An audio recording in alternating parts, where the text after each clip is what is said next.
Bismillahirrahmanirrahim. Assalamualaikum warahmatullahi wabarakatuh. Baik, apa kabarnya hari ini?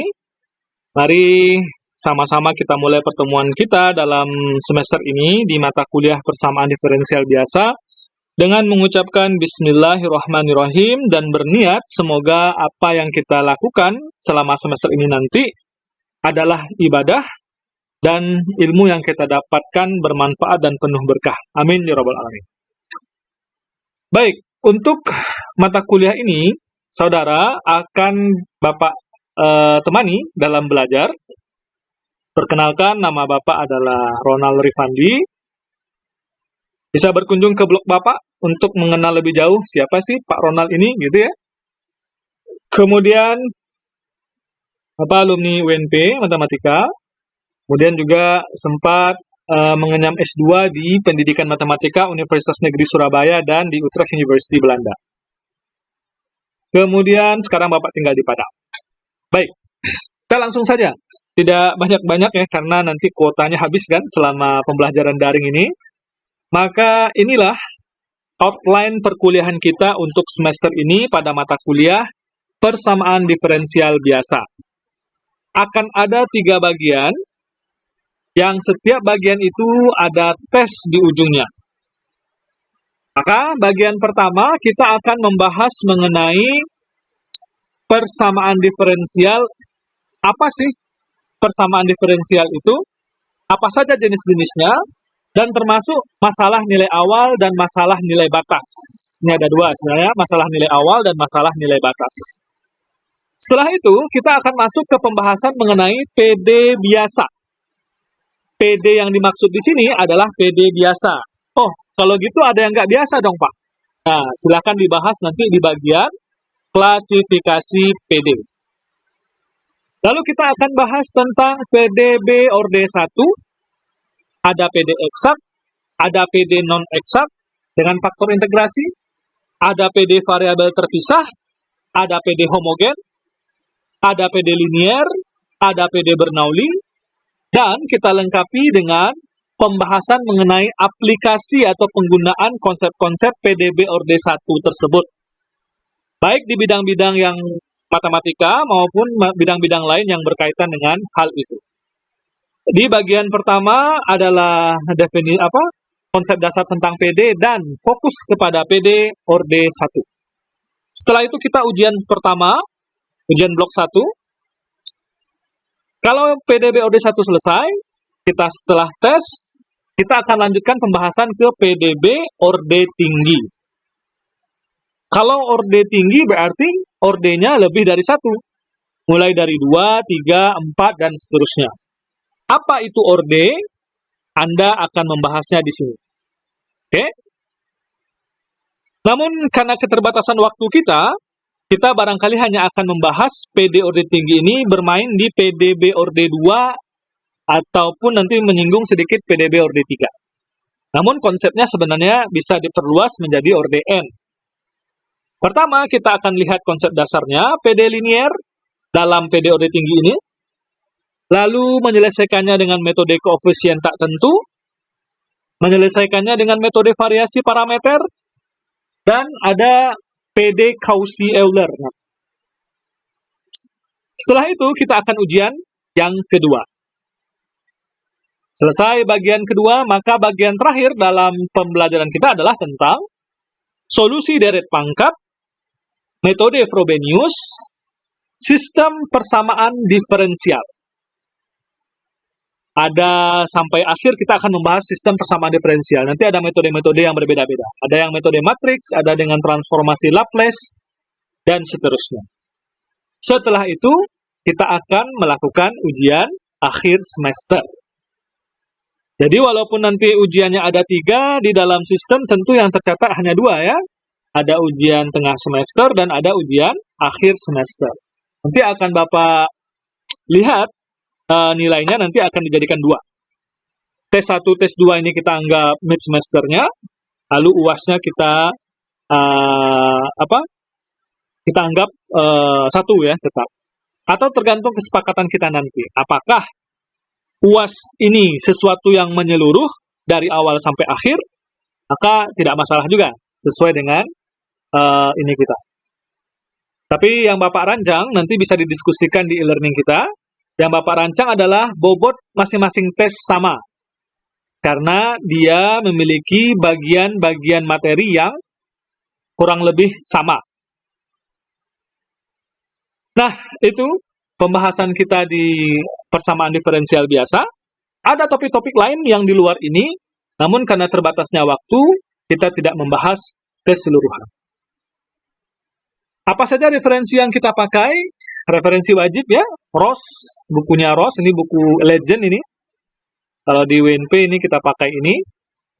Dan tidak tertutup kemungkinan buku-buku lain yang sangat banyak bisa saudara temukan, baik dengan cara legal maupun dengan kecerdikan-kecerdikan tertentu. Bisa mendownload PDF-nya ya. Nah, dan karena kita tidak ada tatap muka, matematika kalau dibaca dan diceramahkan saja rasanya ini ya, kurang maksimal. Maka akan ada video-video tutorial yang berkaitan dengan hal tersebut yang menjadi rujukan utama kita dalam pembelajaran. Dan kebetulan Bapak bersama teman-teman juga sedang mengembangkan konten video pembelajaran berbasis online yang nanti dapat saudara akses di link yang ada ini. Channel Bapak bernama Laila Rifandi, channel ini. Nah, silakan dieksplorasi lebih jauh. Lalu sistem pembelajaran kita bagaimana?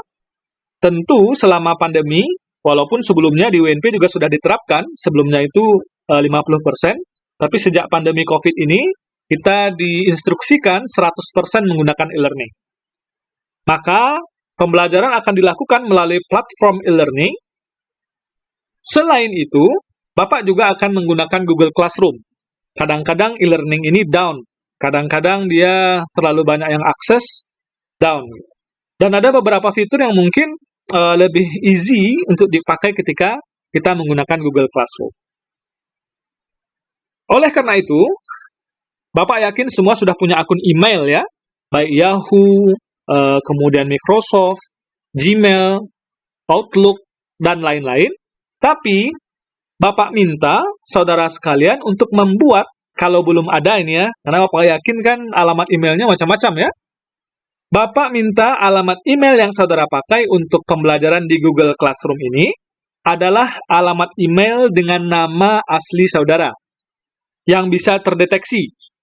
Kadang kan ada namanya cibi-cibi apa gitu, atau kupu-kupu senja misalnya, atau bintang jatuh ungu selalu, tak apa gitu, macam-macam nama-nama alay saudara ya zaman-zaman dahulu. Maka itu semua tidak diterima, buat yang baru. Nama yang bisa terdeteksi dengan jelas. Boleh misalnya Ronald Rifandi 89, Ronald Rifandi 89@gmail.com, atau Rifandi Ronald 123@gmail.com. Kalau untung-untung bisa Ronald Rifandi@gmail.com, itu lebih bagus. Tapi kadang kan tidak seideal yang kita inginkan. Maka bisa divariasikan, dibolak-balik dan seterusnya, tapi tidak alay. Bisa Bapak deteksi namanya dengan jelas. Clear ya? Maka buat akun Gmail baru. Kalau yang lama sudah well performed, itu tidak masalah. Kalau yang lama sudah Antonio Saputra misalnya, itu udah oke, no problem. Jelas ya? Kenapa? Karena nanti akan Bapak pakai juga kalau ujian misalnya pakai angket atau seterusnya, itu pakai Google G-Form. Dan juga media tatap muka kita, walaupun mungkin wajahnya tidak nampak, selain video meeting yang ada di e-learning, kita akan pakai YouTube channel Laila Rifandi. Oke? Nah, untuk penilaian, ini yang Bapak pakai secara umum, namun nanti jika ada kebijakan dari Prodi, kan kita persamaan diferensial biasa ini ada 4 atau 3 kelas gitu ya. Nanti akan dibicarakan lagi tentang hal ini, namun pola umum yang Bapak pakai adalah UTS 30%, UAS 30%, yang lainnya itu 40%. 40% ini nanti dibagi-bagi juga. Untuk tugas berapa, kehadiran berapa. Kalau kehadiran rata-rata tidak terlalu Bapak perhatikan ya. Kalau selama online ini saudara bisa macam-macam yang bisa dilakukan gitu, mau hadir mau tidak gitu, tidak terlalu bisa Bapak nilai kehadirannya saat ini. Yang bisa dinilai kehadirannya itu adalah dengan aktivitas yang dilakukan. Jadi mungkin ya kuisnya, poin diskusi gitu ya, sikap, kemudian apa lagi? Tugas kelompok, tugas pribadi, kalau ada Bapak suruh presentasi nanti bisa Bapak nilai juga presentasinya. Kan bisa saja kita mempresentasikan sesuatu. Kalau Bapak suruh berkelompok nanti, itu bisa saja. Gimana presentasinya Pak? Ya buat video lah. Gimana caranya lagi kan kalau kita di sistem online ini. Dan itu semua 40%. Cukup jelas? Jelas ya? Pak, kita terkendala jaringan. Kalau kendalanya jaringan, Bapak tidak bisa bantu apa-apa. Namanya juga kuliah, ya tentu jaringannya harus dipermantap.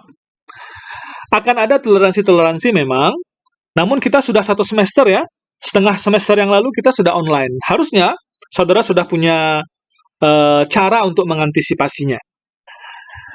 Kalau ada yang terkendala, mungkin bisa japri ke Bapak. Namun insya Allah, kalau memang ini sudah akan kita lakukan, harusnya saudara sudah mengantisipasinya. Jadi tidak ada menye-menye ya terkait dengan menye-menye ini apa ya? Apa ini Pak, itu Pak, gitu segala macam berkaitan dengan jaringan. Kita adalah mahasiswa cerdas, kita siasati dengan baik bagaimana supaya jaringan itu oke. Kalaupun nanti setelah diusahakan tiba-tiba memang masih belum, that is not in our bukan kuasa kita berarti kan, maka akan kita hitung nanti bagaimana pula solusi terbaiknya tentang itu. Tapi jangan mengada-ngada gitu ya. Nah, supaya nggak tersesat, e-learning kita di UNP ada 2. Nah, e-learning yang kita pakai semester ini adalah e-learning 2. E-learning 2. Bukan e-learning saja, karena tampilannya berbeda. Kalau Bapak katakan e-learning, berarti dia yang dimaksud dalam pembelajaran adalah kita e-learning 2 ya. e-learning2.unp.ac.id. Kalau tinggal 2-nya, itu kembali dia ke e-learning yang versi old, versi lama. Laila Rifandi pun ada di YouTube tuh mungkin lebih dari 1. Maka Laila Rifandi yang dimaksud adalah yang ini. Jadi jangan asal ini ya, Pak, nggak ada Pak, nggak ketemu gitu ya. Kalau ketik Laila Rifandi bukan ini yang muncul mungkin, ada banyak lagi yang lain. Gitu. Tapi Laila Rifandi yang Bapak maksudkan adalah Laila Rifandi yang ini. Nanti persamaan diferensial biasa bisa dicek di playlist, ada nanti materi PDB. Namun Bapak sarankan, kalau menggunakan ini kan materinya itu udah banyak ya, ada di dalamnya, bisa macam-macam. Nanti nggak nyambung, setelah ini apa, gitu. Nah, panduan untuk melihatnya itu ada di e-learning kita. Materi mana yang diakses terlebih dahulu, link YouTube mana yang dipakai terlebih dahulu, dan seterusnya. Oke? Tidak hanya terbatas pada ini, saudara, keuntungannya belajar online ini adalah bisa mengakses sumber belajar dari mana saja. Silahkan.